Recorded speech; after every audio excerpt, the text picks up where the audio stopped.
Next scene में यूं कहता है, तुमने तो मुझे हैरान कर दिया। उस पंच से तुमने कितने माउंटेन के चित्रे चित्रे कर दिए। और सोचता है आवाज तो बड़ी भयानक है, हवा को दो टुकड़ों में बांटने की आवाज, हवा को चीरे जाने की आवाज और हवा के विस्फोट की आवाज। और हम देखते हैं गुशेल जबरदस्त पंच यूं के पेट में मारती है, जिससे यूं के मुंह से ब्लड आने लगता है। और वो कहता है क्या यही है गुशेल की असली पावर। यूं गुशेल को देख के सोचता है दो हाथ करने के लिए ये बॉक्सिंग करना पसंद करती है। हम देखते हैं गुशेल पंच मारने को तैयार होती है और यूं सोचता है चाहे इसके हमले कितने ही फास्ट या स्ट्रॉन्ग क्यों ना हो जाए। और गुशेल यूं को पंच मारती है, लेकिन यूं इस बार बच जाता है और सोचता है अगर ये हाथों का ही इस्तेमाल करती रही तो मैं बड़े आसानी से इसके हमले का अंदाजा लगा लूंगा। तभी यूं को लगता है उसे एक चांस मिला है, लेकिन गुशेल यूं को जबरदस्त किक मारती है, जिससे वो काफी हैरान होता है। और हम देखते हैं वहाँ पे जबरदस्त धमाका होता है। यूं दर्द से कर्रा रहा होता है और सोचता है ये कोई अटैक नहीं था, उसके बॉडी ने अपने आप ही अटैक किया, यहाँ तक कि इसकी सेंसेस भी इसकी तरह मॉन्स्टर है। और यूं उठता है, तभी गुशेल यूं के सामने फिंगर करते हुए कहती है तुम्हें मेरे फैमिली को बीच में नहीं लाना चाहिए था। और फ्लिप करती है, जिससे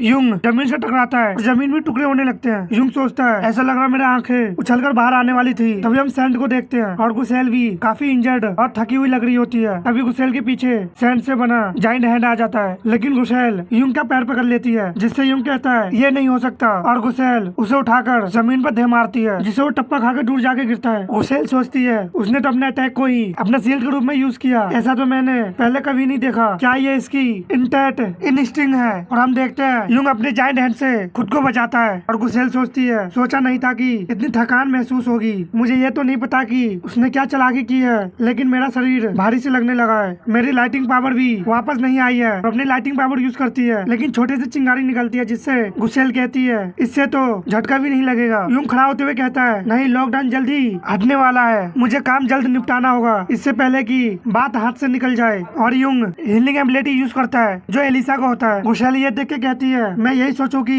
तुम मेरे पंच को झेल कैसे रहे हो, तुम अपने चोट हील कर रहे थे। यूं कहता है इसके अलावा और कोई चारा भी तो नहीं था तुम्हारे खतरनाक पंच से बचने का। आखिर मेरी भी सीमाएं हैं और मेरे पास कॉपी करने के लिए ज्यादा एनर्जी नहीं बची है। तभी गुशेल को कुछ होता है और यूं कहता है आखिरकार ये काम कर रहा है। तभी गुशेल के मुंह से ब्लड आने लगता है। गुशेल इससे हैरान होती है और अपने हाथ को देखती है और यूं को गाली देते हुए कहती है कमीने कहीं के, और क्या किया है तुमने मेरे साथ। यूं कहता है मैंने बताया ना कि मैं केयरफुल रखने वाला इंसान हूँ, ये मेरे तैयारियों में से एक है, इसे प्यार से कहते हैं पॉइजन। नेक्स्ट सीन में गुशेल के घर का देखते हैं और बाम कहता है आज तुम्हें मुझे परेशान करने का ख्याल कैसे आया, अचानक तुम मुझसे ट्रेनिंग के लिए क्यों कह रहे हो, आज कुछ उल्टा सीधा खा लिया था क्या। मैक्स कहता है मेरे पास पूछने के लिए और कोई है ही नहीं। बाम कहता है क्यों, गुशेल तो है ना। मैक्स कहता है मैं गुशेल से नहीं पूछ सकता, हमारी नहीं जमेगी। आप अपने मेहनत के दम पर गुशेल की बराबरी कर पाए हैं और हमारे रिलिक्स भी सेम है, तो प्लीज मेरी मदद करो, मैं अब और पीछे नहीं रह सकता। तभी कैन चिल्लाने लगता है और कहता है सेल फोन गिर गया मुझसे, इसकी स्क्रीन टूट गई है। और कैन कुछ सोचने लगता है। फोक्सी कहती है क्या बात है। हम देखते हैं कैन फोटोज देख रहा होता है और कहता है कुछ नहीं, बस यूं ही। नेक्स्ट सीन में गुशेल का फोन देखते हैं जो उसके हाथ से गिर चुका होता है और हम देखते हैं वो काफी बुरी हालत में होती है और बेहोश हो जाती है। नेक्स्ट सीन में देखते हैं वाटर और ब्लड को, और फोक्सी अपनी वाटर एबिलिटी यूज करती है और लिलिम ब्लड की, दोनों अपने अपने टेक्निक से एक दूसरे पे हमला करते हैं। उन दोनों के हमले टकराने से जबरदस्त प्रेशर निकलता है और धमाका होता है। तभी फोक्सी अपने घुटने पे होती है और काफी हांफते हुए कहती है मैं अब और नहीं फाइट कर सकती, तुम जीती। और लिलिम को देख के कहती है तुम बिना हॉर्न के भी कितनी स्ट्रॉन्ग हो लिलिम। लिलिम मुस्कुराते हुए कहती है ऐसा बिल्कुल नहीं है, कमाल तुमने भी किया है फोक्सी। वो इंसान कहते हैं ना खून पानी से ज्यादा गाढ़ा होता है। फोक्सी कहती है मेरे ख्याल से उनकी इस बात का कोई और मतलब होता है। लिलिम कहती है क्या सच में, और चमकते हुए आंखों से पूछती है तो इसका क्या मतलब होता है और कब कहा जाता है ऐसा। फोक्सी कहती है उसका मतलब होता है कि खून के रिश्ते यानी कि फैमिली दुनिया में किसी से भी ज्यादा मजबूत होते हैं। लिलिम थोड़ा हैरान होती है और कहती है फैमिली। इससे लिलिम काफी सैड हो जाती है और कहती है मेरी मॉम, मेरा भाई। इसे फोक्सी पसीने छूटने लगता है और वो कहती है माफ करना, मैं तुम्हारे जख्म प्रेतना नहीं चाहती थी। दूसरी तरफ देखते हैं कैन और मैक्स दूर जाते हैं और इनके चेहरे को देख के लग रहा है कि एक दूसरे से पंच खाए हैं। तभी बाम क्लैपिंग करता है और कहता है बस बहुत हुआ, चलो अब कुछ खाते हैं। मैं हमेशा ही कहता हूँ कि ट्रेनिंग के बाद एनर्जी के लिए खाना जरूरी है। मैक्स कहता है बाम आपको यकीन है कि इससे मैं और स्ट्रॉन्ग हो जाऊंगा, अपने ट्रेनिंग को और अच्छा करने के अलावा और कुछ नहीं किया। बाम कहता है मैक्स मैं जानता हूँ कि तुम मुझसे क्या उम्मीद कर रहे हो, लेकिन शिकायत करना बंद करो। तुम्हें क्या लगता है कि कोई जादू की छड़ी घुमाऊंगा और तुम्हारी पावर एकदम बढ़ जाएगी। बेसिक चीज पर ध्यान देना तुम्हारे लिए सबसे ज्यादा जरूरी है। कैन ये सुन रहा होता है और बाम कहता है किस्मत से तुम चारों की अपनी फाइट करने की स्टाइल है जिससे तुम्हारी पावर बढ़ती है। अगर ट्रांसफॉर्म होते समय तुम अपने कॉम्बैट लेवल को बढ़ाने में कामयाब हो गए तो तुम्हारी पावर भी तेजी से बढ़ेगी। अपनी पूरी जान लगा दो। और अब क्योंकि गुसेल यहाँ नहीं है तो तुम लोगों की जिम्मेदारी और भी बढ़ गई है। कैन कहता है मैं जानता हूँ। और फोक्सी सोचती है सही कहा, उन्हें गायब हुए 1 महीना होने को है। हमें जो रिपोर्ट मिली है उनके हिसाब से 1 महीना पहले 13 ब्रांच में जबरदस्त फाइट हुई थी। ये घमासान फर्स्ट ब्रांच युंग और गुसेल के बीच हुआ था। उन दोनों के बीच के फाइट के कारण बता नहीं रही है और दोनों उस दिन से ही गायब है। बाम कहता है सुनो मैक्स, क्या तुम अभी भी खाने में नखरे कर रहे हो? मैंने कहा ना कि तुम्हें डीमन मीट खाना होगा, चाहे तुम्हें पसंद हो या ना हो। हम सुपर ह्यूमन आम लोगों के मुकाबले हजारों गुना ज्यादा स्ट्रॉन्ग होते हैं, लेकिन इस पावर को बनाए रखने के लिए सही ढंग से कैलोरीज की जरूरत होती है। डीमन का मीट किसी भी इंसानी खाना से बहुत ज्यादा अलग होता है। कम मात्रा में भी खाकर हम ज्यादा कैलोरीज पा सकते हैं। तुम्हारी जानकारी के लिए बता दूं, गुसेल कुछ समय से डीमन का मीट नहीं खा रही थी तुम्हारे तरह। शायद यही कारण है उसका गायब होने का। तो आप सभी इस बात से अंदाजा लगा सकते हैं कि गुसेल कुछ दिन से डीमन मीट नहीं खा रही थी, जिससे उसके पास एनर्जी कम था और युंग ने उसे लॉकडाउन एबिलिटी से लॉक किया और उसे पॉइजन भी दिया और प्लस उसके पावर को डीमन प्लस से गुसेल को वीक किया। तो एक्चुअली में गुसेल कितनी स्ट्रॉन्ग हो सकती है। और अब हम स्टोरी पे आते हैं। इससे मैक्स हैरान होता है और बाम कहता है तुम्हारे और लिलिम के उसके फैमिली का हिस्सा बनने के बाद से उसने डीमन का मीट लेना बंद कर दिया। उसने कहा था कि डीमन भी अब उसके फैमिली का हिस्सा बन चुके हैं। नेक्स्ट सीन नाइट का देखते हैं। बाम युंग को गाली देते हुए कहता है वो कुत्ते का बच्चा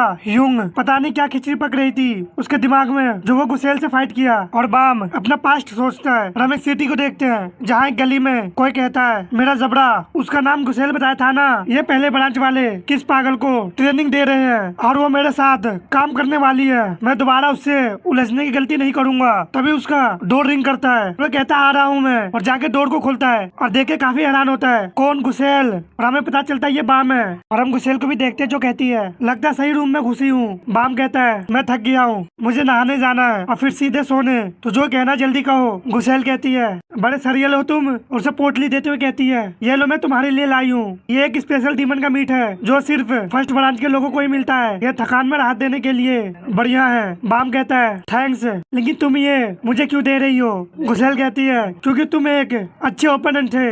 बाम कहता है हमारे फाइट में मैंने स्पेशल हमला किया क्या? गुसेल कहती है मैंने तुम्हारे जैसे स्ट्रॉन्ग सुपर ह्यूमन अपने जिंदगी में नहीं देखा। यह पहली बार था जब किसी के खिलाफ फाइट करने के लिए मुझे अपनी सारी पावर का यूज करना पड़ा। और बाम से कहती है अब चने के झाड़ पे मत चढ़ो, मुझे पहली बार ही तुम जैसे किसी से फाइट करने का मौका मिला है। गुसेल हंसते हुए कहती है तुम्हारे कारण मुझे आज काफी मजा आया। जाने से पहले तुमसे कुछ मांग सकती हूँ? बाम कहता है क्या? गुसेल कहती है जैसे आज स्ट्रॉन्ग हो वैसे फ्यूचर में भी रहना। और अब स्टोरी प्रेजेंट का देखते हैं। बाम कहता है गुसेल बेवकूफ कहीं की।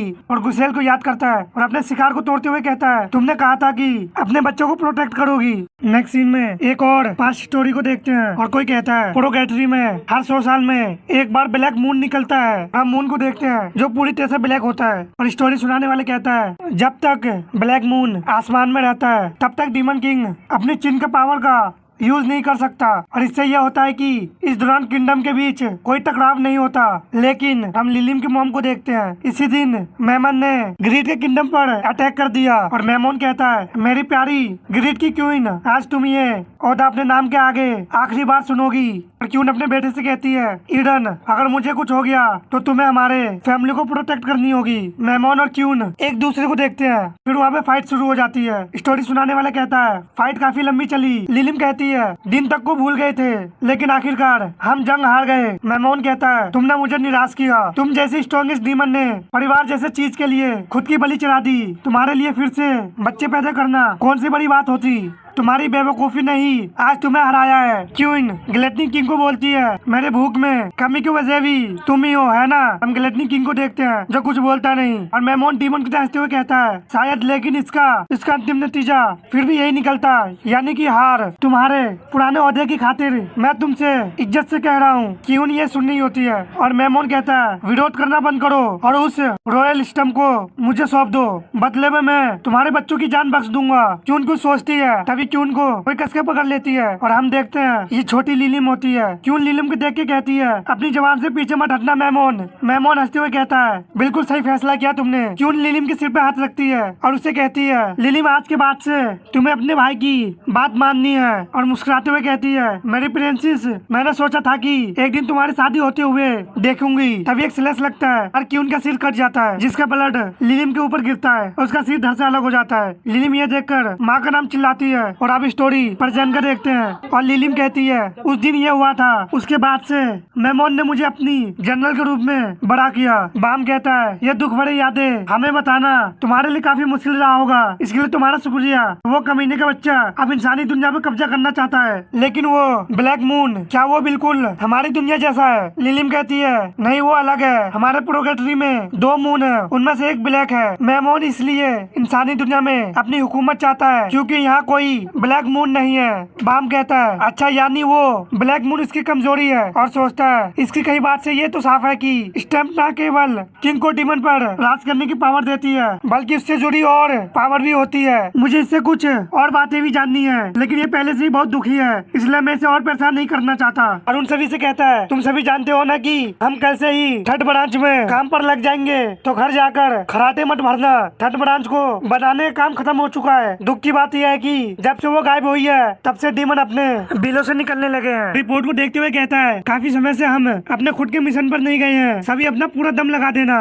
नेक्स्ट सीन में कमांडर कहता है मेरा सिर फटे जा रहा है, मेमोन नाम की डीमन किंग कभी भी हमारे दुनिया पे हमला बोल सकता है, ये तो तय है। अब उसे हमारी बैड लक ही समझो कि ऐसे जरूरी समय में हमारी ऑर्गेनाइजेशन आज ही रह गई है। ह्यूंग ने बिना किसी आदेश के ये करतूत किया है। तभी हम उस आइस को देखते हैं जो उन सभी पर नजर रख रहा था और उसके आंख से फ्लैश लाइट निकलता है, जिसे देख के कमांडर कहता है आखिरकार जुड़ ही गया ये डायमेंशन डीमन जिसे हमारी थर्ड ब्रांच के एजेंट ने 1 महीने पहले पकड़ा था। ये उनकी फाइट की जासूसी कर रहा था। आप देखे कि कौन हम पर नजर रखे हुए हैं। नेक्स्ट सीन में सेकंड ब्रांच के फू को देखते हैं जो एक माउंटेन पे खड़ी होती है और कुछ देख के कहती है पहाड़ जैसे दिखने वाले डेड वॉर्म के कुछ ढेर को तो देखो, इनमें से हर एक में किसी ह्यूमनाइड डीमन जितने स्ट्रॉन्ग होते हैं, किसी ने तो ये सारा राइटर फैलाया है। और हम माउंटेन के देखते हैं जिसका हालत काफी बुरा होता है। और फू कहती है इन सत्यानाशों की संख्या तो बहुत ज्यादा है, तो इसी को देखते हुए कहती है ये सब तुम दोनों की मेहरबानी है। और हम 2 डीमन को देखते हैं तो शायद एक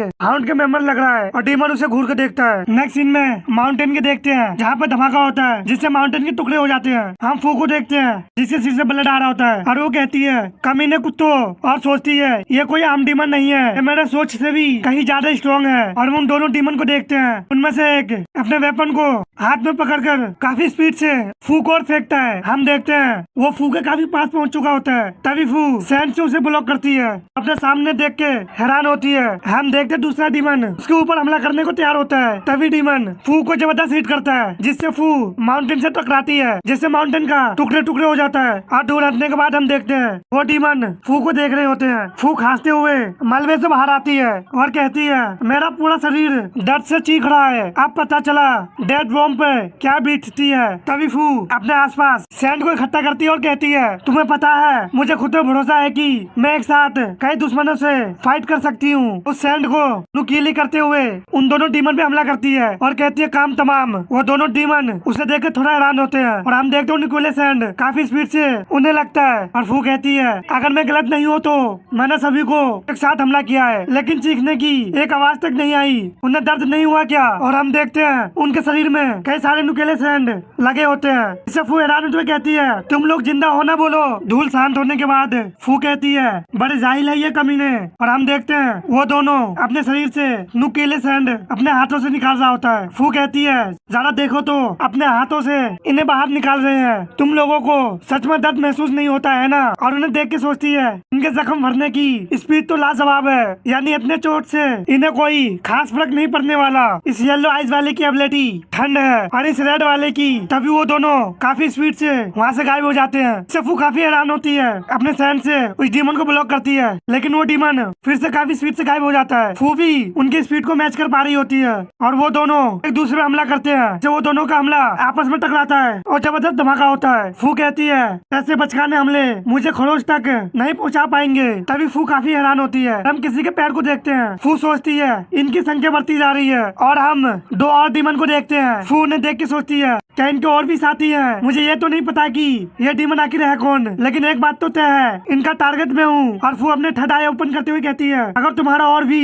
मेंबर है तो सारे अभी बाहर आ जाओ। और सोचती है मुझ पे हमला करने के लिए तुम्हें रुला नहीं दिया तो कहना। अब फू उनसे कहती है ताकि तुम सभी का सफाया एक साथ कर सकूं। तभी वहाँ पे कोई आती है और कहती है लगता नहीं कि तुमसे ये संभलेंगे, कहो तो थोड़ी मदद कर दूं। फू ये सुन के कहती है क्या बकवास कर रहे हो, मैं इनकी धज्जियां उड़ाने वाली थी। और उसे देख के काफी हैरान होती है और कहती है तुम, हम देखते ये ईव होती है। और ईव कहती है किसने सोचा था कि इस भैयात बदबूदार डेजर्ट में फिर से कदम रखना पड़ेगा। और फू से कहती है तो जल्दी बताओ तुम्हें मेरी मदद चाहिए या नहीं, मुझे और भी काम है। इससे फू हैरान होती है। फू कहती है एक तो तुम अचानक जाने कहां से आ टपकी और कह रही हो कि मेरी हेल्प करना चाहती हो। पिछले फाइट में जरूर तुम्हारे सिर पर जोड़ों की चोट लगी होगी। ईव कहती है अगर तुम्हें मेरी हेल्प नहीं चाहिए तो जाने दो, मैं भी कोई खाली नहीं बैठी हुई हूँ, मैं तो बस तुम्हारी हेल्प करना चाहती थी। फू कहती है आखिर तुम्हारा मकसद क्या है। ईव कहती है बात दरअसल यह है कि इविल हंटर की पावर मेरे भी थोड़ी काम आ रही है। खैर छोड़ो मैं चलती हूँ। फू कहती है मुझे फोकस करना होगा, पूरा जोर लगाना होगा। तभी हम देखते हैं रेड आइज वाला डीमन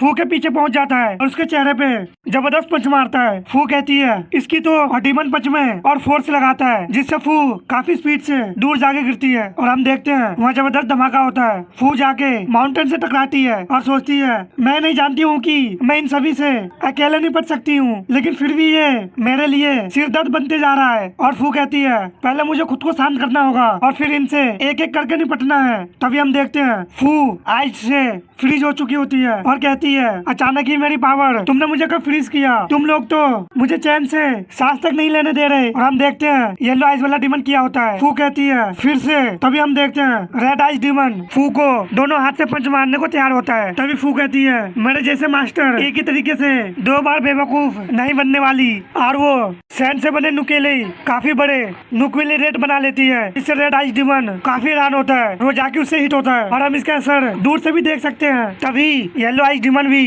अटैक करने आ जाता है। इससे फू कहती है तुम लोग तो सच में ठगने का नाम नहीं ले रहे हैं, एक से छुटकारा मिलता नहीं कि दूसरा अपनी बद्दी शकल लेकर आ धमकते हैं। वैसे एक तरह से देखा जाए तो ये मेरे लिए ही आसान होगा। और उसमें अपना टेक्निक मिडास कटिंग का यूज करती है जिससे डीमन पे स्लैश लगता है और जबरदस्त धमाका होता है जिससे हम पहाड़ के भी टुकड़े देख सकते हैं। ईव ये देख के कहती है कमाल कर दिया, बाकी मैनेजर्स भी ऐसे स्ट्रॉन्ग है क्या। और सोचती है यही उम्मीद थी, इनकी पावर के मेरे साइड होने में कोई नुकसान नहीं है, ये तो सच में उनको अकेले ही धूल चटाने की हिम्मत रखती है। तभी ईव के पीछे 2 डीमन आ जाते हैं जिससे ईव उन्हें देखते हुए कहती है अब ये कौन आ गया, मैं तो भूल ही गई थी कि मुझे यहाँ से जाना है। तभी वहाँ पे जबरदस्त धमाका होता है और हम कई सारे जाइंट बोन को देखते हैं। और ईव कहती है आखिर मुझे अपनी पावर का यूज करना ही पड़ गया। फू कहती है सुनो बोन। तभी ईव कहती है मेरा नाम ईव है। फू कहती है बस 3 मिनट के लिए रोक कर रखो इन्हें, उसके बाद एक बार में ही इनका नामो निशान मिटा दूंगी।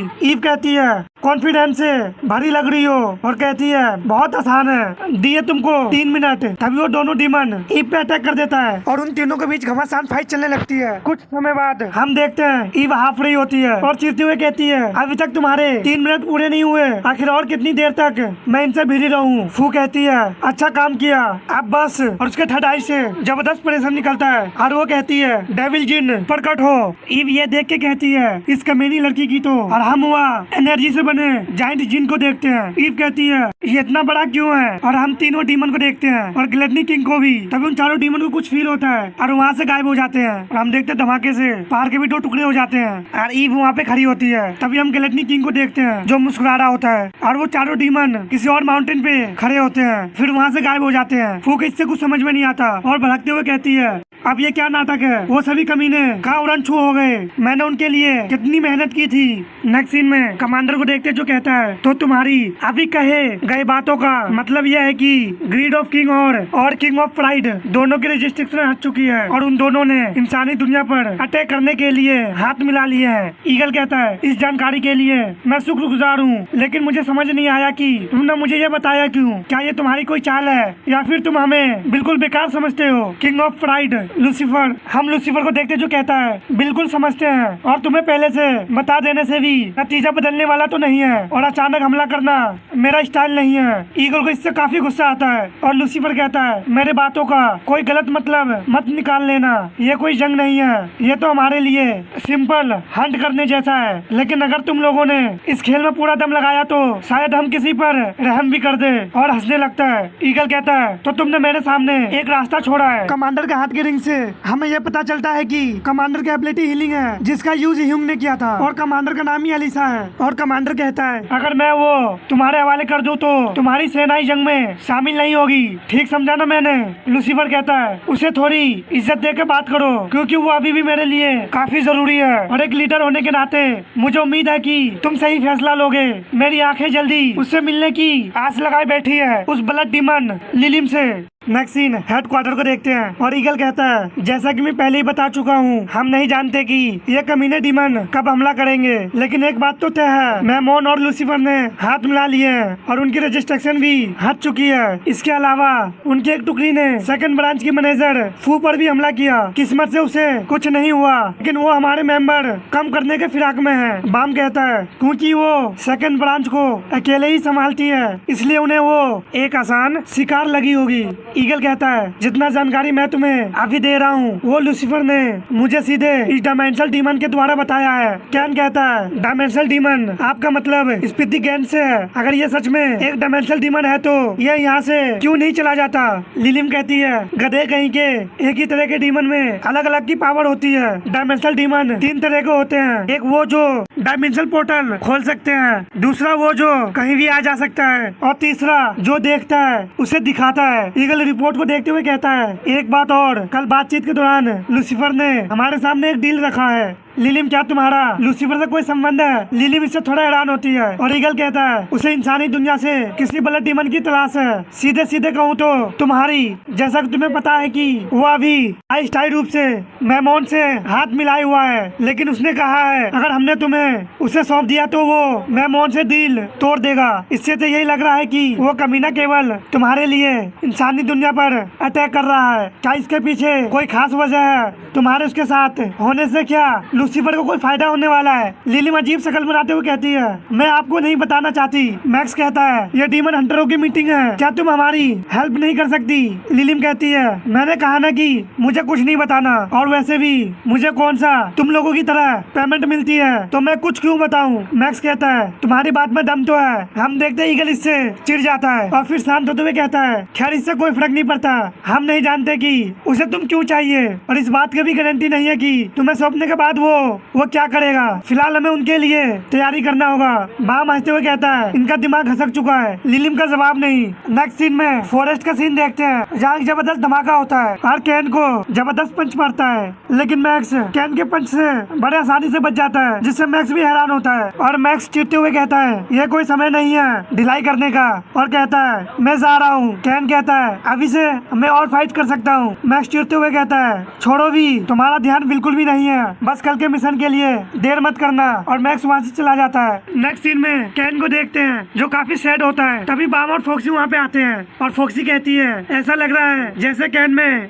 आजकल पावर कम हो गया है और वो ट्रेनिंग में फोकस भी नहीं कर पा रहा। बाम कहता है ये जरूर गुसेल की वजह से है, बचपन से ही वो गुसेल से कभी इतना समय के लिए दूर नहीं रहा और अब वो इकलौती इंसान जो पूरी दुनिया में उसकी फैमिली थी वो भी गायब हो गई है। इस हालात में भी वो तुम्हें ज्यादा महत्व दे रहा था। फोक्सी कहती है मुझे महत्व दे रहा था। बाम कहता है फोक्सी मैंने सुना है कि तुम्हारी फैमिली भी गुजर चुकी है क्योंकि तुम दोनों एक ही कश्ती में सवार हो, इसलिए वो तुम पर बोझ नहीं बनना चाहता। अगर बात किसी और की होती तो वो या बात बदल देता या अपनी फीलिंग छुपाकर झूठ बोल देता, लेकिन वो ऐसा कर नहीं सकता। पता नहीं क्या कारण है, लेकिन कैन कभी झूठ नहीं बोल पाता। फोक्सी सोचती है गुसेल ने भी मुझे यही बताया था और वो मजाक नहीं कर रही थी। बाम कहता है वो अपनी फीलिंग दबा नहीं पा रहा, वो कुछ समय से बस शांत रहता है ना, इसका कारण यह है कि वो हमें परेशान नहीं करना चाहता। वो गुसेल की बात करके तुम्हें चिंता में नहीं डालना चाहता, वो अपनी तकलीफ के लिए दूसरों को तकलीफ नहीं देना चाहता। फोक्सी ये सब सुन रही होती है। बाम वहाँ से जाते हुए कहता है जल्दी सो जाना,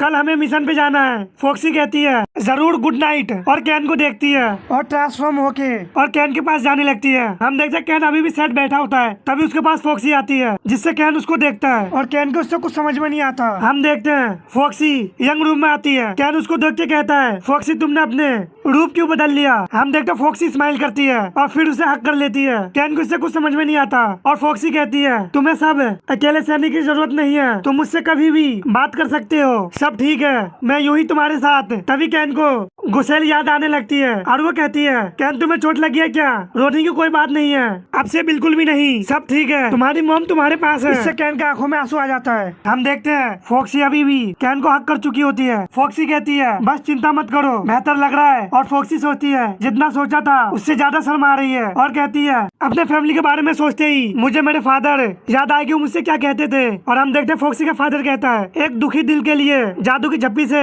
बेहतर कुछ नहीं। कैन कहता है, फॉक्सी कहती है, हाँ क्या? तभी कैन कहता है, तुम रोज मुझे इसी तरह से झप्पी देना। फॉक्सी पहले खामोश होती है, फिर उसे मारते हुए कहती है, गधे कहीं के। नेक्स्ट सीन में प्रोगेटरी के ग्रीड के कैसल को देखते हैं और मैमोन कहता है, मैंने ये सब हासिल करने के लिए जमीन आसमान एक कर दिए, लेकिन तुमसे एक पिद्दी इंसान नहीं संभला गया। इसी तरह से चलता रहा तो मुझ में और मुझसे पहले डीमन क्वीन में कोई फर्क नहीं रहेगा। और हम उन 4 डीमन को देखते हैं जो फू पे हमला करने गए थे। और मैमोन अपने चेयर पे बैठे हुए कहता है, बेवकूफ कमीनो, खैर तुम्हें कुछ रुकावटों का सामना करना पड़ा, इसलिए इस बार मैं इसे नजरअंदाज कर देता हूँ। लेकिन और काफी गुस्से में आते हुए कहता है, अगली बार तुम लोग चुके तो मैं तुम सभी को खत्म कर दूंगा। हालांकि मैंने नहीं सोचा था कि वहाँ मेरी मुलाकात ग्लटनी किंग से हो जाएगा। और ऐसा लगता है कि वहाँ वो लाइटिंग की पावर वाली वुमन इकलौती नहीं है, बल्कि उसके जैसे और भी डीमन हंटर है। क्या उसकी जितनी स्ट्रॉन्गेस्ट इंसान और कोई है भी, वो मेरे गुलामों को किसी धूल की तरह उड़ा देते हैं। फिर भी अब हम उन्हें किसी भी हाल में हरा सकते हैं, क्योंकि मेरी रजिस्ट्रिक्शन हट गई है। तो जाओ नेक्स्ट सीन में हाउंड के 3rd ब्रांच, 6th ब्रांच और 7th ब्रांच को देखते हैं, जहाँ धमाका होता है और डीमन बाहर आके गिरते हैं। उनमें से एक डीमन कहते हैं, सत्यानाश हो तुम्हारा, और भड़कते हुए कहता है, डीमन हंटर। मैक्स कहता है, तुम अब आखिरी बचे हो, एक बार तुम्हारा सफाया कर दूं, फिर होगा मिशन कंप्लीट। और उसके चेहरे पे जबरदस्त घुटने मारता है, जिससे वो डीमन काफी दूर जाके गिरता है। और कैन कहता है, चलो अब सफाई अभियान पे लगे। फॉक्सी कहती है, ये बहुत जल्दी निपट गया, हमें इसमें कुछ 4 दिन लगे होंगे और कोई तो नहीं बचा। कैन कहता है, नहीं, 3rd ब्रांच में हुए हमले से हाउंड के अड्डे के बारे में जो भी जानकारी हमें मिली थी, वो सारे हम डिस्ट्रॉय कर चुके हैं। मुझे लगा था कि कुछ तो मिलेगा, लेकिन लगता है जैसे इनका उनसे कोई लेना देना नहीं है। मैक्स, वहाँ कुछ मिला क्या? मैक्स भी रिपोर्ट को देखते हुए कहता है, यहाँ भी कुछ हाथ नहीं लगा, यहाँ केवल हाउंड के बारे में जानकारी है। कैन परेशान होते हुए सोचता है, मैंने सोचा था कि कम से कम हाउंड की 3rd ब्रांच द्वारा ग्लटनी किंग के रखने के कारण पता चलेगा क्या उस जेली डीमन ने इस काम को अकेले ही हाथ में लिया होगा। तभी मैक्स कहता है, सुनो कैन। कैन उसे देखता है और मैक्स कहता है, तुम पहले से बेहतर कर रहे हो, इस मिशन में तुमने सबसे ज्यादा मेहनत की है, कुछ हुआ था क्या? कैन इससे हड़बड़ा जाता और कहता है, क्या तुम्हें भी दिख रहा है? मैक्स इससे हैरान होता है और कैन शर्माते हुए कहता है, बात यह है कि मुझे हर रात प्यार का डोज मिल रहा है। हम देखते हैं फॉक्सी इससे काफी ज्यादा शर्माने लगती है और लिली मुझसे छेड़ते हुए कहती है, अभी अभी क्या कहा तुमने? ये बात तो मेरे कानों में गूंज रही है। हम देखते हैं फॉक्सी शर्म से लाल पीली हो रही होती है। लिली कहती है, अपने दयालु दिल की वजह से फॉक्सी ने हर रात जादू की झप्पी देने के लिए राजी हो गई। तभी फॉक्सी कुछ फील होता है और वो कहती है, वो कितने देर से खड़ी है, जिससे वो दोनों काफी हैरान होते हैं। और हम उन दोनों के पीछे किसी डीमन सर्वेंट को देखते हैं। तभी कैन कहता है, एक मैड और भी हाउंड बचे हैं, ये कब यहाँ आई? और हम देखते हैं वो मैड डायमेंशन क्रैक करती है। कैन कहता है, ये क्या हो रहा है? लिलिम कहती है, केयरफुल हो जाओ सारे के सारे, वो लड़की मैमोन की डायमेंशनल डीमन है। मैक्स कहता है, क्या इसका मतलब है कि तभी डायमेंशन क्रैक होता है और वहाँ जबरदस्त धमाका होता है। और ढोल हटने के बाद हम देखते हैं मैक्स के पीछे वही रेड डीमन को, और कैन के आगे भी एक डीमन होता है, और लिलिम फॉक्सी के आगे भी। कैन कहता है, अब ये कौन है? फॉक्सी कहती है, हमें टेलीपोर्ट किया गया है क्या? मैक्स कहता है, बाकियों के साथ भी यही हुआ है। लिलिम कहती है, अरे नहीं। तभी हम उन डीमन को देखते हैं, जिसे फॉक्सी देख के काफी हैरान होती है और कहती है, कमीना मैमोन, अब समझ में आया कि उसने मेरी मॉम के साथ ऐसा क्यों किया। क्या दूसरे भी उसे मिल चुके हैं? ये सभी पहले के डीमन किंग हैं। फॉक्सी सोचती है, ये उसी की तरह दिखता है, कहने को जिंदा लेकिन हर समय मौत के करीब। मैक्स डीमन को देख के सोचता है, वहाँ एक और है, और उसे गले में कड़े को देख के कहता है, उसके गर्दन पे उसी की तरह कड़ा है जैसा कि लिलिम के मॉम के गर्दन में था। इसे कपड़े देख के तो लगता है कि ये सभी ही फू पे हमला किया था। और मैक्स काफी भड़कते हुए कहता है, ये हमें कमजोर समझ रहे हैं, ये तो बिल्कुल बर्दाश्त के बाहर है। रिपोर्ट के माने तो इनके पूरे ग्रुप ने अकेले सैंडर्स पे हमला किया था, लेकिन हमारी बारी में इन्हें लगता है कि एक के सामने एक काफी होगा। कैन भी भड़क जाता और कहता है, तुम तो गए काम से। नेक्स्ट सीन में आइस एबिलिटी वाले डीमन को देखते हैं जो अपने शॉट से स्लैश लगाता है और वो स्लैश फॉक्सी की तरफ जा रहा होता है। तभी फॉक्सी वाइंड एबिलिटी से वाइंड ब्लेड से अटैक करती है जिससे उन दोनों का स्लैश आपस में टकराता है और जबरदस्त धमाका होता है और उससे माउंटेन का भी टुकड़े टुकड़े होने लगते हैं। और फॉक्सी सोचती है अगर ये पहले हुआ होता तो मैं इतनी एनर्जी का यूज नहीं कर पाती, ये ट्रेनिंग का नतीजा है। तभी कैन डीमन के पेट में जबरदस्त फ्लेम पंच मारता है जिससे डीमन दूर जाके गिरता है और कैन कहता है मेरे पंच और फ्लेम की पावर बढ़ गई है, इसके बावजूद भी तुम काफी स्ट्रॉन्ग हो। हम देखते डीमन को कुछ भी फर्क नहीं पड़ता। फॉक्सी कहती है यह ध्यान भटकाने का समय नहीं है। कैन कहता है कहो तो अपनी फ्लेम के लेवल बढ़ा दूं और हम वहाँ पे दो जबरदस्त एनर्जी का धमाका देखते हैं। तभी लिलिम कहती है तो ये भी अब अपनी पावर का असली रूप दिखाने वाला है। तभी लिलिम ऊपर देखती हो कहती है तुम इसे कब करोगी और हम देखते हैं ब्लड हैंड से डीमन को ढह मारती है। दूसरी तरफ मैक्स कहता है इस तरफ देखो और मैक्स उसके सिर पे जबरदस्त किक मारता है और फिर उसके बाद इफेक्ट दिखता है। मैक्स उसे पेट में जबरदस्त पंच मारता है और दोबारा भी ऐसे ही होता है और हम देखते हैं मैक्स डीमन पे पंच का बरसात कर देता है और उसके चेहरे पे जबरदस्त हाथ मारता है जिससे डीमन पहाड़ को तोड़ते हुए दूर जाके गिरता है। और मैक्स सोचता है मैं नॉर्मल हालात में भी साउंड का वेव बिना किसी परेशानी के चेंज कर सकता हूँ। और उसे बाम का बात याद आता है कि उसने कहा था कि बेसिक चीज पे ध्यान देना तुम्हारे लिए ज्यादा जरूरी है। और मैक्स अपने पंच को देखते हुए सोचता है मैं मानना तो नहीं चाहता लेकिन बाम सही था। और डीमन को देख के कहता है तुम्हारा मन अभी भी नहीं बढ़ा है ना। और हम देखते हैं डीमन से मर्डर ऑरा निकल रहा होता है। नेक्स्ट सीन में मैमोन का कैसल को देखते हैं। मैमोन अपने चेयर पे बैठा होता है और कहता है मैं समझा नहीं तुम कहना क्या चाहते हो। लूसीफर कहता है तुम इतनी मेहनत क्यों कर रहे हो, वो चाहे कितनी भी तैयारी कर ले हमारे सामने तो वीक ही रहेंगे। चीटियां चाहे झुंड में ही क्यों ना हो उन्हें कुचलने के लिए एक पैर ही काफी है, उन सबको एक एक करके फाइट जरूरी है क्या। मैमोन कहता है हमेशा तैयार रहने और हर खतरे को खत्म कर देना ही बुद्धिमानी होती है। लूसीफर कहता है हाँ और मुझे यकीन है कि तुमने राजगद्दी को इसी तरह हासिल की होगी। मुझे लगा था कि पिछले वासना की queen Hong, rage of king, beast, jealous king, पेरी मैकोल और किंग ऑफ स्लॉट का यूज कुछ ज्यादा ही होगा, लेकिन जो हुआ अच्छा ही हुआ। एक बार लिलिम मेरे शिकंजे में आ जाए फिर हमारी डील खत्म होगी। मैमोन कहता है ओ हाँ तुम तो मेरे साथ लिलिम को हासिल करने के लिए जुड़े हो। तो वो एहसान फरामूस कमीनी ये भूल गई कि मैंने उसकी जान बचाई थी। उसे हासिल करने के बाद तुम उसे छिपा के रखना क्योंकि अगली बार मैं उसे मिला तो उसका टुकड़े टुकड़े कर दूंगा। लूसीफर इससे भड़क जाता है और चिल्लाते हुए कहता है ज्यादा तमीज से, तुम भले ही किंग हो लेकिन अगर तुम मेरी दुखती रग को छेड़ते रहे तो मैं तुम्हें चैन से मरने नहीं दूंगा।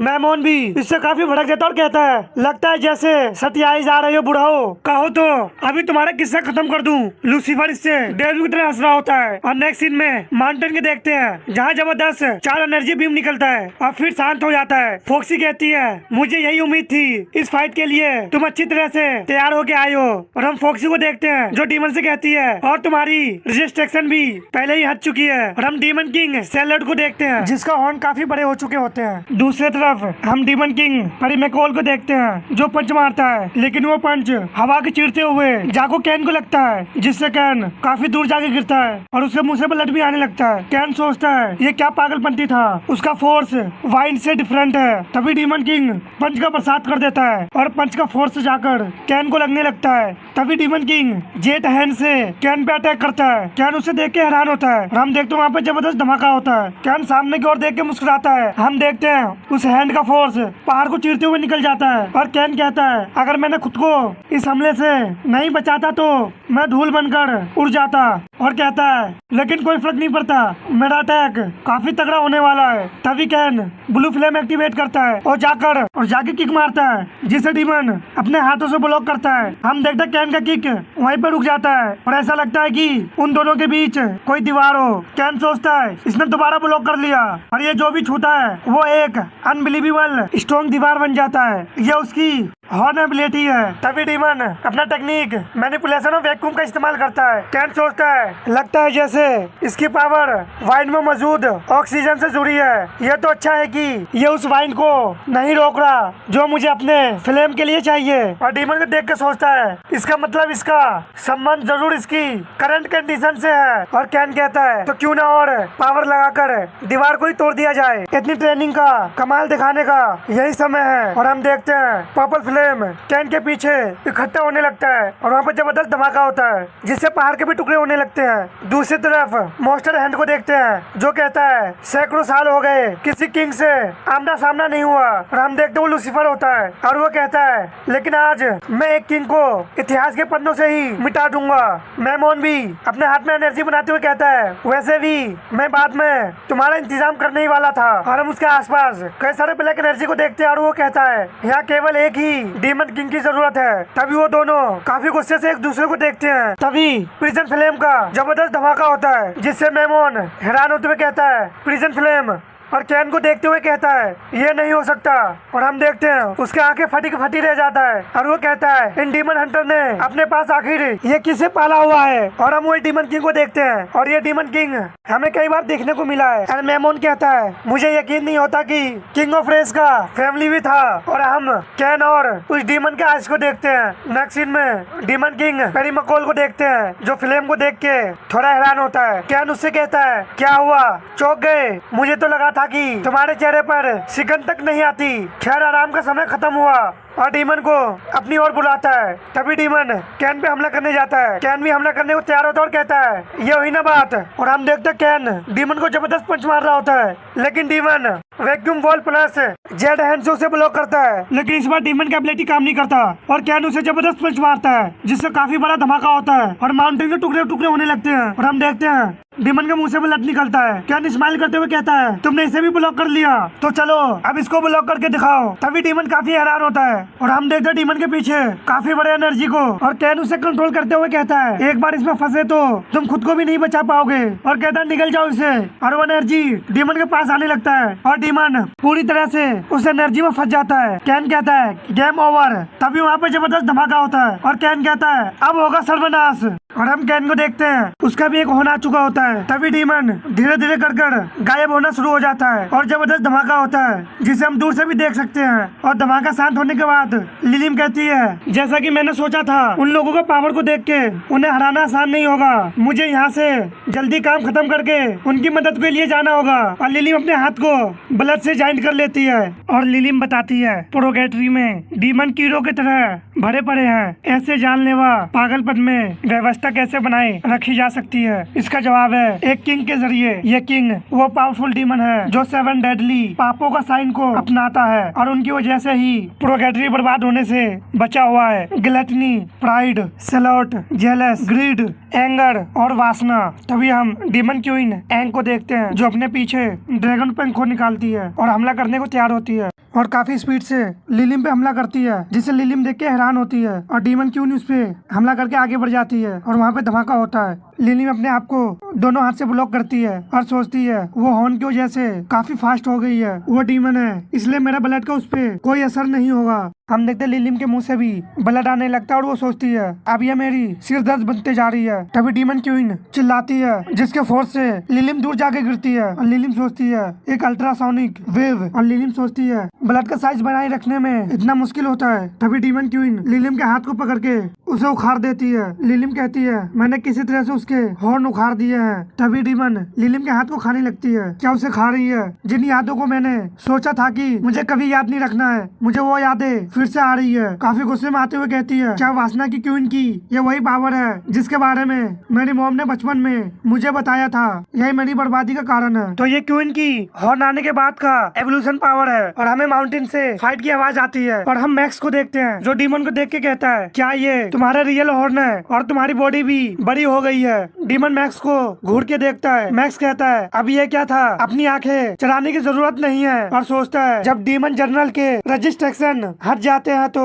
उनकी पावर कई गुना बढ़ जाती है और उनकी एबिलिटी भी इवॉल्व हो जाती है। और पंच बनाते हुए कहता है तो इसका मतलब यह है कि टेराइड आइज वाला रॉक डीमन था तो फिर अब इसकी स्किल क्या हुई है? और डीमन को पंच मारता है जिसे डीमन बड़े से रॉक से ब्लॉक करता है। इससे मैक्स हैरान होता है। हम देखते उसका हाथ भी कांप रहा होता है और वो कहता है अचानक ये इतना मुश्किल क्यों होता जा रहा जाता है तभी पत्थर में क्रैक आने लगता है और उस बड़े से रॉक का टुकड़े टुकड़े हो जाता है। मैक्स डीमन को देख के कहता है ये इसकी हॉर्न की एबिलिटी है और अब हम देखते हैं वो रॉक को डायमंड में चेंज कर सकता है। और मैक्स सोचता है ऐसा लगता है कि वो पहले से भी ज्यादा स्ट्रॉन्ग हो गया है और एक्साइटेड होते हुए कहता है ये मेरे लिए अच्छा है, मैं भी तो देखूं कि मेरा रेलिक्स और कितना बेहतर हुआ है। और अपने रेलिक्स की एबिलिटी यूज करते हुए कहता है ये पहली बार होगा जब मैं इसकी पूरी पावर का यूज रियल फाइट के दौरान करूंगा। दूसरी तरफ हम लिलिम को देखते हैं जो अपने जाइंट हैंड से डीमन क्वीन पे हमला करती है, लेकिन डीमन क्वीन उसे भी खाने को तैयार होती है और वो जाइंट हैंड डीमन के काफी पास पहुंच जाता है और धीरे धीरे करके गायब होने लगता है। और हम देखते हैं डीमन क्वीन सारे जाइंट हैंड को खा जाती है।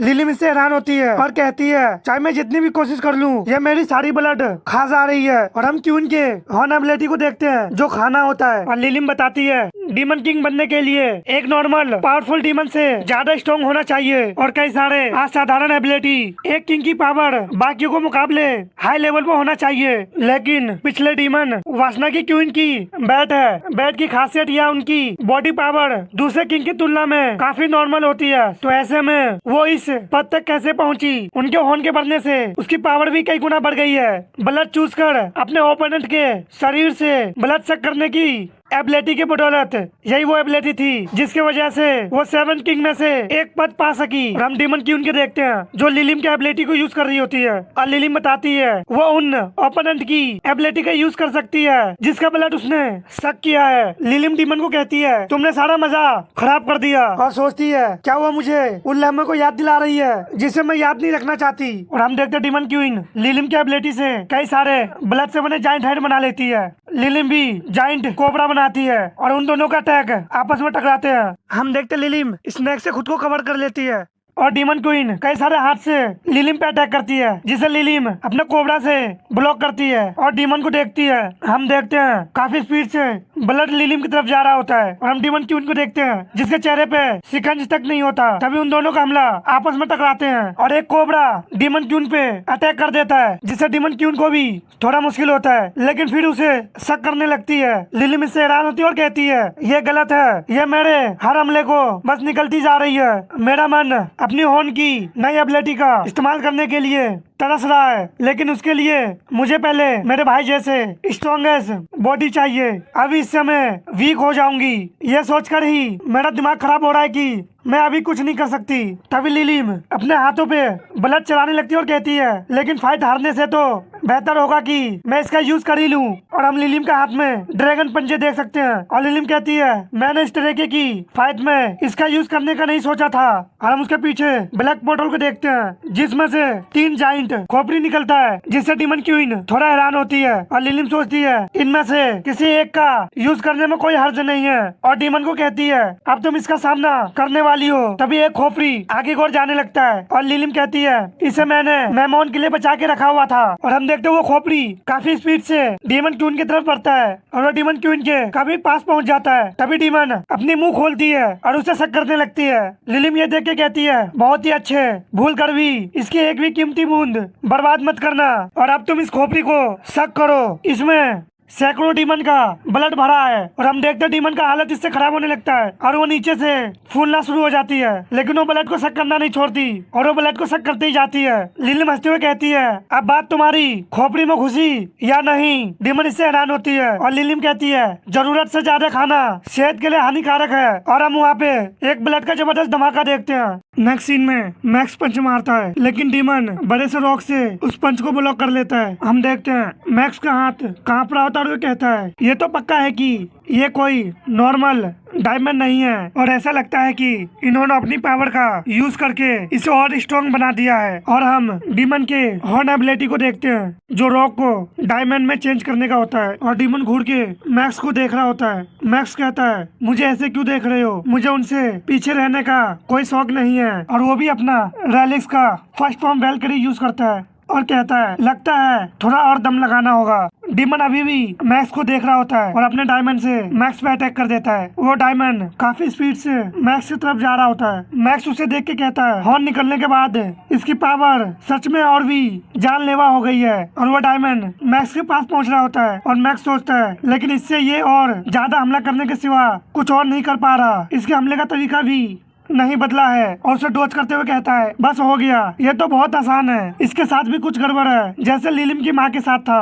और वो भी हमला करने को तैयार होता और कहता है ये मेरे लिए अच्छा होगा, ये बस पावरफुल है और कुछ खास नहीं। हम देखते डीमन किसी चीज को रोकता है और मैक्स कहता है ये किसी बच्चे की तरह है। तभी मैक्स डीमन को जबरदस्त किक मारता है जिसे डीमन ब्लॉक कर लेता है और हम मैक्स के किक का फोर्स को देखते हैं। तभी मैक्स उसे दोबारा किक मारता है लेकिन डीमन उसे भी ब्लॉक कर लेता है और मैक्स सोचता है तो बात केवल तुम्हारी पावर की नहीं है बल्कि तुम्हारी फिजिकल स्ट्रेंथ भी बढ़ गई है, लगता है हमारी फाइट उम्मीद से ज्यादा लंबी चलने वाली है। और कहता है एक बार और। तभी डीमन के पेट में मैक्स जबरदस्त घुटना मारता है जिससे डीमन पीछे को और हो जाता है और अपने आप को गिरने से संभालता है। मैक्स स्माइल करते हुए कहता है कहावत तो सुना ही होगा कि एक छोटी सी चींटी भी हाथी के नाक में दम कर सकती है, अब मुंह क्यों लटका रखे हो? तुम्हें क्या लगा था कि तुम हर बार मेरे हमले को ब्लॉक कर सकते हो? हम देखते डीमन किंग मैक्स को ही देख रहा होता है और बड़े स्पीड से मैक्स के पास पहुंच जाता है और उसे पंच मारता है। मैक्स भी पंच ब्लॉक करने को तैयार होता है और कहता है क्या तुम नहीं बता सकते कि अब तुम्हारी बारी है?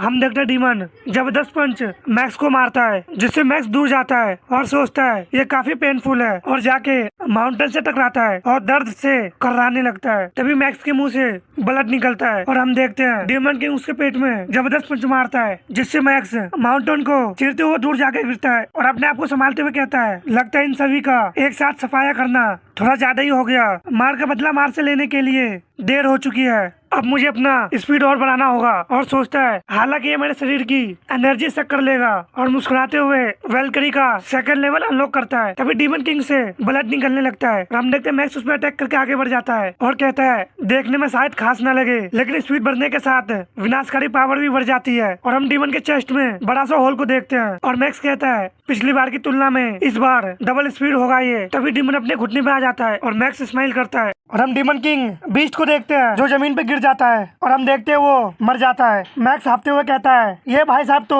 कुछ ज्यादा ही खतरनाक निकले और मैक्स भी थक कर नीचे गिरने लगता है और हम देखते हैं वो जमीन पे बैठा होता है और कहता है मैंने सोचा नहीं था कि मेरे पैर भी कभी इस तरह कांपेंगे। और हम उसके हाथ हालत को देखते हैं जो काफी कांप रहा होता है और मैक्स कहता है इतनी बुरी हालत वो भी केवल डबल स्पीड यूज करने पर।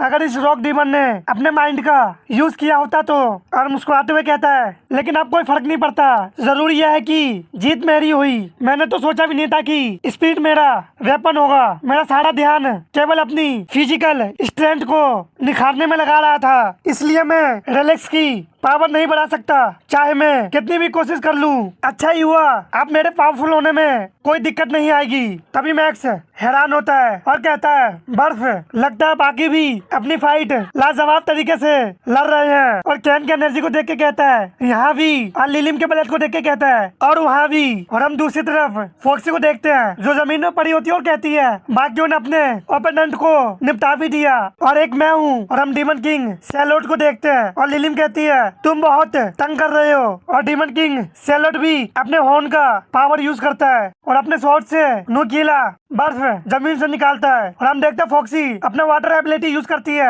और उससे उस बर्फ को ब्लॉक करती है, लेकिन हम देखते हैं आइस को उससे कुछ ज्यादा फर्क नहीं पड़ता। फोक्सी ये देख के कहती है ये तो सच में काम नहीं कर रहा और उसने सारे वाटर को जमा के रख दिया। और हम देखते हैं काफी बड़े आइस माउंटेन को जो हम दूर से भी देख सकते हैं। डीमन किंग अपने सामने को देखता है, हम देखते हैं लिलिम उसके ऊपर से हमला करने को तैयार होती है और कहती है मैं केवल वाटर के यूज से तुम्हें नहीं हरा पाऊंगी।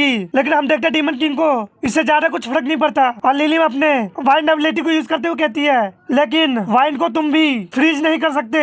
और अपने पैरों से वाइंड ब्लेड का हमला करती है और हम देखते हैं डीमन किंग अपने आइज स्वॉर्ड को आगे की ओर करता है और उससे शील्ड बना लेता है। और हम देखते हैं वाइंड ब्लेड डीमन किंग के शील्ड से टकराकर गायब हो जाता है जिसे डीमन किंग फोक्सी के वाइंड ब्लेड को एब्जॉर्ब कर लेता है और डबल स्पीड से फोक्सी की ओर वाइंड ब्लेड को थ्रो करता है। फोक्सी ये देख के हैरान होते हुए कहती है ये क्या, इसने तो मेरे हमले को ही पलट दिया। तभी फोक्सी अपने पैरों के नीचे वाइंड इकट्ठा करने लगती है और उस ब्लेड से जम करके बच जाती है और डीमन किंग की ओर आगे बढ़ते हुए कहती है चलो देखें क्या तुम इतने पास से दिखा सकते हो या नहीं। और अपने हाथों में वाइंड कटर को यूज करते हुए डीमन किंग के चेस्ट में दे मारती है। लेकिन तभी फॉक्सी हैरान होती है, ये नहीं हो सकता। और हम देखते हैं वो डीमन किंग का आइस से बना स्टेचू होता है। तभी डीमन किंग फॉक्सी के पीछे से निकलता है और हमला करने को तैयार होता है। लेकिन फॉक्सी कहती है ये फेक था और डीमन किंग फॉक्सी पे स्लैश लगाता है, जिससे फॉक्सी को काफी चोट लगती है और फॉक्सी अपने सामने को देख के हैरान होती है। हम देखते हैं डीमन किंग ने हजारों की संख्या में नुकीले आइस को निकालता है और हम जमीन के टुकड़े को देखते हैं। डीमन किंग काफी गुस्से में होता है। तभी फॉक्सी कहती है पकड़े गए और फॉक्सी उसके पीछे से हमला करने को तैयार होती है और कहती है तुम वही हो जिसने मुझे तोड़ दिया, तुम कैसे कह सकते हो कि तुम्हें धोखा दिया गया है। और हम देखते हैं वो फॉक्सी का स्टेचू होता है और फॉक्सी डीमन किंग को कहती है तो बात इतनी सी है कि अगर तुम कर सकते हो तो मैं भी कर सकती हूँ। और अपने वाटर एबिलिटी से डीमन पर हमला करती है और फॉक्सी डिवाइन बीस्ट पावर को एक्टिवेट करती है और हम देखते हैं वो अटैक डीमन को जा लगता है और वहाँ पे काफी बड़ा वाटर प्लस वाइंड का टॉर्नेडो देखते हैं। नेक्स्ट सीन में मेमोन के कैसल को देखते हैं और मेमोन कहता है तो वो नाकाम हो गए। इसका मतलब यही है कि हाथों की कठपुतलियों की तरह इन पिछले डीमन किंग की भी पावर की भी अपनी हदें हैं। ये ना ही अपनी पूरी पावर का यूज कर पाए और ना ही पिछले फाइट से मिले अपने एक्सपीरियंस को इन्हें किंग बनाना और इनकी रजिस्ट्रिक्शन हटाना घाटे का सौदा साबित हुआ। और देखो ये जनरल तक को मैदान में उतरने पर मजबूर नहीं कर पाए। और कहता नावी कहती है जी माय लॉर्ड। मेमोन कहता है पोर्टल खोलो। नावी कहती है जो आदेश हो और वो पोर्टल खोलती है। और मेमोन कहता है ये अपने साथ लिलिम को नहीं ला सके और लूसीफर से कहता है ये सब खत्म हो जाने के बाद मैं तुम्हें खत्म कर दूंगा। लूसीफर भी डेविल की तरह हंसते हुए कहता है तुम जो कर सकते हो उसी के बारे में बात करो, तुम्हें पता नहीं। मेमोन भी हंसते हुए कहता है मैं नहीं जानता था कि तुम जोक भी सुना सकते हो। लूसीफर कहता है मेमोन तुम शायद ये नहीं समझ सकते क्योंकि तुमने मेरी जितनी लंबी जिंदगी नहीं जी है, लेकिन अगर इस फायर कैंपियन के अंदर समाहित पावर के बारे में मेरा अंदाजा सही निकला तो तुम सोच भी नहीं सकते कि ये कितना तबाही मचा सकता है। नेक्स्ट सीन में फॉक्सी को देखते हैं जो हाफ फ्री होती है और कहती है आखिरकार किसी तरह से मैंने उसकी कमजोरी पहचान कर फाइट जीतने में कामयाब हुई। लेकिन अगर उसने अपनी रिफ्लेक्ट एबिलिटी का यूज शुरू से ही किया होता तो पता नहीं क्या होता। कैन फॉक्सी का नाम लेता है। फॉक्सी पलट के कैन को देखती है। कैन उसके तरफ आता है, उसका हाथ पकड़ के कहता है तुम ठीक हो। फॉक्सी शर्माते हुए कहती है बिल्कुल, इस लेवल का ओपोनेंट तो मेरे लिए कुछ भी नहीं। कैन कहता है तुमने अपने इन प्यारे नन्हे हाथों से उसे कैसे फाइट कर पाई। फॉक्सी कहती है इस बात को इतना भाव देने की जरूरत नहीं है। तभी उन दोनों कुछ फील होता है और वहाँ पे डायमेंशनल क्रैक होता है और मेमोन कहता है जरा देखो तो जीत के जश्न में डूबे इन प्रेमी पक्षियों को।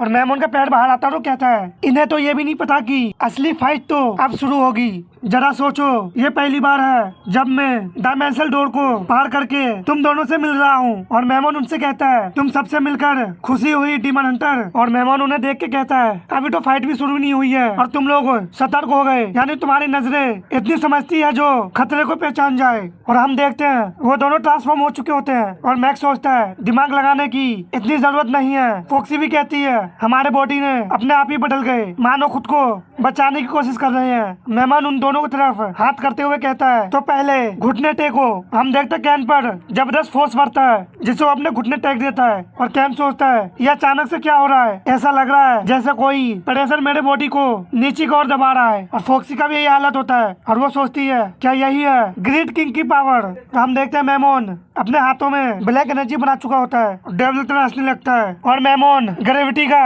अपने हिसाब से यूज कर सकता है। दूसरी तरफ मैक्स भी अपने वेलकरी टेक्निक का सेकंड लेवल अनलॉक करता है और सोचता है मैं पहले ही सेकंड लेवल पे हूँ। और उसका हाथ कांप रहा होता है और कहता है मुझे इसकी पावर का पता नहीं चल पा रहा। और हम देखते हैं लूसीफर का हैंड को और मैक्स कहता है यह भी नहीं कि इसे कोई नुकसान पहुंचा हो। एक किंग होने का मतलब यही होता है क्या। और हम देखते उसके सामने लूसीफर खड़ा होता है और कहता है एक इंसान होकर भी काफी पावरफुल हो तुम, यानी कि जनरल तुमसे भी ज्यादा स्ट्रॉन्गेस्ट होंगे। मैक्स कहता है मिस्टर प्राइड दो हाथ शुरू करने से पहले मुझे तुमसे कुछ पूछना है। मुझे पता है कि तुम्हारा मकसद मेमोन के मकसद से अलग है, तुम्हें लिलिम क्यों चाहिए। लूसीफर कहता है मैंने तुम्हें बताया नहीं क्या, वो इसलिए क्योंकि मैं उससे प्यार करता हूँ। मैक्स को इससे कुछ समझ में नहीं आता। और लूसीफर कहता है मैं उसे प्रोगेटिव में ले जाने के बाद मैं उससे बड़े धूमधाम से शादी करने वाला हूँ। हम देखते हैं मैक्स लिलीम को देखता है। हम देखते हैं लिलीम शर्मिंदा होती है और मैक्स सोचता है इसलिए हमें ये कारण नहीं बताना चाह रही थी। मैक्स उससे कहता है माफ करना लेकिन मैं तुम्हें ऐसा हरगिज नहीं करने दूंगा। लूसीफर कहता है क्यों? मैक्स कहता है क्योंकि लिली मेरी गर्लफ्रेंड है। इस बात से लूसीफर भड़क जाता है। नेक्स्ट सीन में ब्लड को देखते हैं और फॉक्सी के हाथ को। हम देखते हैं कैन काफी हैरान होता है और हम लिलीम को देखते हैं जिसका एक हिस्सा डिस्ट्रॉय हो चुका होता है। कैन फॉक्सी का नाम चिल्लाता है। हम देखते हैं मेमोन डीमन की हंसते हुए कहता है एक तो गई। कैन फॉक्सी को ही देख रहा होता है और जबरदस्त चिल्लाता है। उसका सारा बॉडी कांप रहा होता है और वो फॉक्सी को और अपना हाथ बढ़ाता है। हम देखते हैं कैन का हॉर्न भी टूट चुका होता है और फॉक्सी कहती है कैन मुझे माफ कर दो। कैन कहता है तुम किस लिए माफी मांग रही हो? तभी फॉक्सी खांसने लगती है। कैन कहता है फॉक्सी तुम कुछ मत बोलो, मैं जल्द ही। और फॉक्सी के जख्म को देख के कहता है नहीं जख्म गहरा है, इसे रीजनरेशन की पावर ही बचा सकती है। अब मैं क्या करूं? मैक्स को भी थर्ड ब्रांच तक पहुंचने में आधे दिन का समय लग जाएगा। देर होने से पहले मुझे इसका इलाज करना ही होगा, लेकिन कैसे? अब मैं क्या करूं? तभी हम कोरेल को देखते जो कहती है बड़ी मुश्किल की बात है। कैन उसे देखता है और कोरेल कहता है लेकिन अच्छी बात यह है कि तुम्हारे फाइट करने के जोश में कोई कमी नहीं आई है। तुम तो वही हो ना, यह तुम्हारे लिए बहुत मायने रखती है ना। कहो तो मैं मदद कर दूं। तुम ये तो अच्छे से जान गई होगे कि इसके पास ज्यादा समय नहीं है। और हम देखते फॉक्सी से काफी ज्यादा ब्लड बह चुका होता है और कोरेल कहती है तुम लोगों ने रीजनरेशन डीमन को थर्ड ब्रांच में रखा है ना, मैं इसे वहाँ ले जा सकती हूँ। इससे कैन हैरान होता है और सोचता है हाँ ये अपनी पावर का यूज से ये डीमन फॉक्सी को पलक झपकते ही थर्ड ब्रांच में ले जा सकती है जहाँ इसका इलाज हो जाएगा। कोरेल कहती है लेकिन मैं ये फ्री में नहीं करने वाला, तुम्हें यहीं रुक कर मेमोन को रोके रखना होगा। उसे रोकने के लिए अपनी पूरी जान लगा देना, तब तक कोशिश करना जब तक तुम में से कोई एक मारा न जाए। मैं जानता हूँ कि तुम उसे हरा तो नहीं पाओगे, लेकिन थोड़ा चोट तो पहुँचा ही सकते हो, उतना काफी होगा। मैक्स चिल्लाते हुए कहता है ठीक है अब निकलो भी। कैरल फॉक्सी का हाथ पकड़ता और कहता है बढ़िया, हमारे बीच डील हुआ, सबसे पहले मुझे इसका हाथ उठाना होगा। फॉक्सी कैन को कहती है प्लीज मरना नहीं, ना ही हारना। कैन उसे मुस्कुरा को देखता है और डीमन किंग की तरफ बढ़ता है। हम फॉक्सी को देखते हैं जो वहाँ से टेलीपोर्ट हो जाती है और मेमोन कहता है ये जरूर कोई डीमन होगा या शायद वही डायमेंशनल डीमन होगा जिसने गिलेटनी किंग की मदद की थी। तो सवाल ये है क्या तुम अपने करियर के बारे में सोच रहे हो? नेक्स्ट सीन थर्ड ब्रांच का हेडक्वार्टर को देखते हैं और गैजल सोचता है मैंने अपनी वो सारी सेल और ब्लड यूज कर लिया जो लिली ने इमरजेंसी के लिए रखा था। मैं जो कर सकता था वो कर चुका। तुम्हारे हाथ फिर से जुड़ गए हैं। तुम्हें फील हो रहा है फॉक्सी? हम फॉक्सी को देखते हैं जिसका हालत थोड़ा ठीक लग रहा होता है और वो गैजल को थैंक्स कहती है। गैजल कहता है अपने आप को खतरे में डालना बंद करो, मैं रिजेनेरेशन कर सकता हूँ, दोबारा जिंदा नहीं। अपना ख्याल रखना, तुम्हारा जिम्मा है फॉक्सी। फॉक्सी कहती है कैन उसने मेरी बात का जवाब नहीं दिया और फॉक्सी को गुसेल और बाम का बात याद आता है कि कैन कभी झूठ नहीं बोल पाता। फॉक्सी कहती है नहीं कैन प्लीज मरना मत। और हम कैन को देखते हैं जिसे आगे बढ़ने तक में काफी दिक्कत आ रहा होता है और उसके मुंह से ब्लड भी आने लगता है। मेमोन कहता है प्रिजन फ्लेम पावरफुल होते हैं चाहे तुम्हारी एज कुछ भी हो, और यही सच है। तुम जरूर डीमन किंग एंगर के वंश के हो। अच्छा किया जो पहले उस फॉक्स को रास्ते से हटा दिया, वरना तुम दोनों से निपटना भारी पड़ता। और कैन को देख कर कहता है ये क्या कर रहे हो? हम देखते कैन रो रहा होता है और मेमोन कहता है तुम एक लड़की के खातिर आंसू बहा रहे हो। कैन प्रिजन फिल्म पंच बनाता है और कहता है मुझे गुस्सा आ रहा है क्योंकि मैं फॉक्सी का बदला ठीक तरह से नहीं ले पाया, हालांकि उसे चोट पहुंचाने वाला मेरे सामने ही खड़ा है। हम देखते हैं मेमोन भी हमला करने को तैयार होता है और कहता है कमीने तुम यही मरोगे। और दोनों का हमला आपस में टकराता है जिससे जबरदस्त धमाका होता है। और कैन कहता है मैं जानता हूँ मैं उनके जितना स्ट्रॉन्ग नहीं हूँ और ये भी जानता हूँ कि अपनी इस पावर से मैं इसे हरा तो नहीं पाऊंगा। और गुस्से में आ जाता कैन अपने मुंह में प्रिजन फिल्म इकट्ठा करते हुए कहता है देखे आज यहाँ कौन मरेगा। और प्रिजन फ्लेम का जबरदस्त अटैक करता है और मेमोन ये देख के कहता है उसकी फ्लेम उसके जुनून की तरफ फटती है, ये सच में रेज किंग के समान लगता है। खैर जो भी हो, और कैन के फ्लेम को हाथों से चिरते हुए कहता है इसकी कमजोर फ्लेम को मुझे हराने के लिए अभी काफी स्ट्रॉन्ग होना होगा। कैन कहता है मैं जानता हूँ कि मैं नहीं जीत सकता। और कैन पंच बनाते हुए कहता है लेकिन मैं अपनी जान लगा दूंगा। हम देखते हैं मेमोन भी काफी हैरान होता है और वहाँ पे जबरदस्त धमाका होता है और हम उसमें ग्रीन फ्लेम के साथ लाइटिंग को भी देखते हैं। और धूल हटने के बाद और मेमोन सोचता है ये अभी क्या हुआ।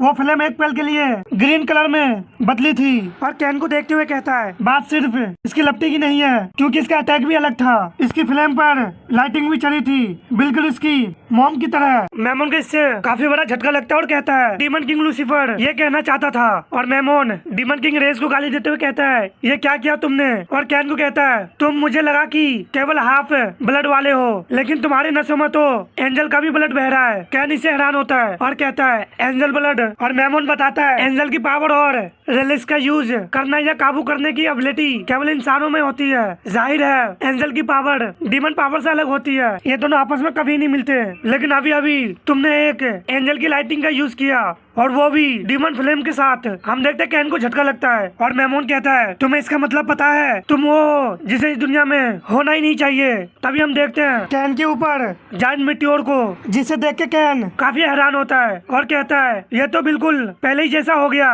नहीं ये इस बार कई गुना बड़ा है। और कैन अपने हाथ को ऊपर करते हुए प्रिजन फिल्म से मीटियोर पे हमला करता है, जिससे वहाँ पे जबरदस्त धमाका होता है और हम देखते हैं माउंटेन का एक हिस्सा डिस्ट्रॉय हो चुका होता है। नेक्स्ट सीन में मेमोन कहता है आखिरकार तुम किंग ऑफ रेज के वंशज जो हो, मैं तुम पर अब तक गिराए गए मेटियोर की गिनती तक भूल चुका हूँ। और हम कैन की हालत को देखते हैं जो काफी थका हुआ लगता है और एक जगह टेक लगा के बैठा होता है। और कैन सोचता है मैं तो अपनी बॉडी तक हिला नहीं पा रहा। हम देखते अपने हाथ तक को भी हिला नहीं पाता। और कैन कहता है और ना ही अपना हॉर्न ग्रो कर पा रहा हूँ। और फॉक्सी को याद करते हुए कहता है माफ करना फॉक्सी। तभी मैक्स के चेहरे पे कोई हाथ रखता है और कहता है तुम्हारा सुंदर चेहरा तो पूरी तरह से बिखर गया है। और कैन के आंसू को देख के कहता है तुम रो रहे थे क्या। और आप सभी हाथ में ये निशान देख के समझ ही गए होंगे ये कौन है। कैन आँख खोल के सामने को देखने लगता है और हम देखते हैं ये और कोई नहीं गुसेल होती है, जो कहती है सुनो और अपने पावर यूज करते हुए कहती है मेरे बच्ची की ये हालत तुमने की है। और मेमोन कहता है तुम आ गई ह्यूमन की क्वीन। और हम गुसेल को देखते हैं जो काफी ज्यादा गुस्से में होती है। और इसी के साथ हमारा पहला सीजन कंप्लीट होता है और दूसरा सीजन भी आपको